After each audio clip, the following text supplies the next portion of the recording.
this video, we're going to talk about what's involved in an arm's length transaction while you're doing your 1031 exchange. So here's the problem. If you don't have an arm's length transaction, then you may be taxed when you buy and sell properties.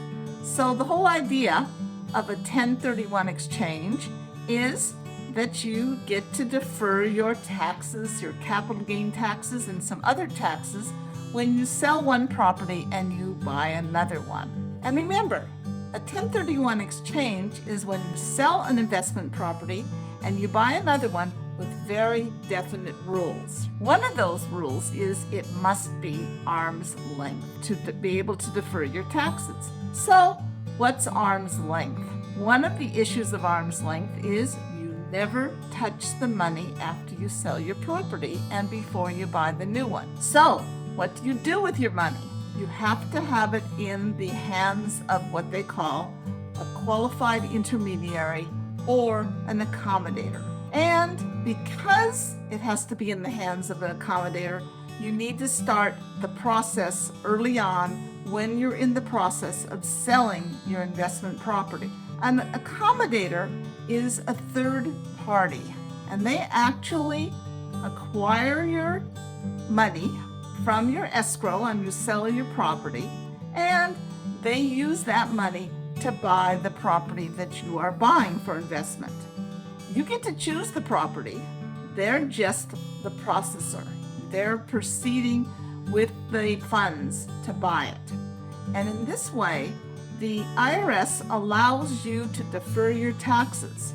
I'm Maxine Golden, the 1031 exchange lady, and I've started this channel for small investors to be able to save money on their taxes when they sell an investment property and buy another one.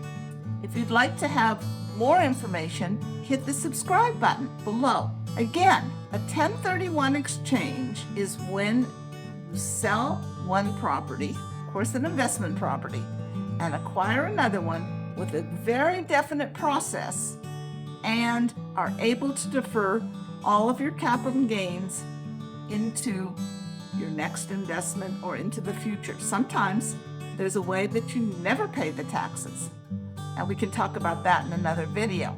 Let's continue to talk about arm's length. Who can be your accommodator? In other words, who can hold that money? It cannot be your brother-in-law or your sister or your accountant or your real estate broker or your attorney even, anybody that you have a relationship with. It can't even be in your special bank account that's maybe a LLC or a special corporation. It has to be an absolute third party, otherwise your tax deferral may be eliminated. How do you choose an accommodator?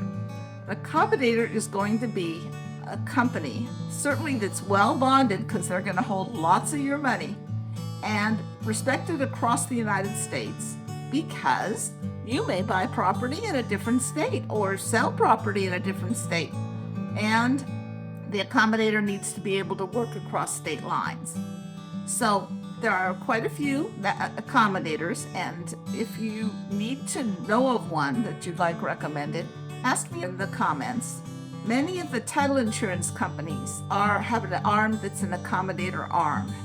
And if you need to know some of them and you'd like to ask for a list, comment in the comments section and I will send you a list. Again, I am Maxine Golden. I'm a longtime real estate broker, and I started this channel for small investors like you so that you could help to build wealth by not paying taxes on your sale of your investment property. If you'd like to have more tips, hit the subscribe button, and I'll see you in the next video.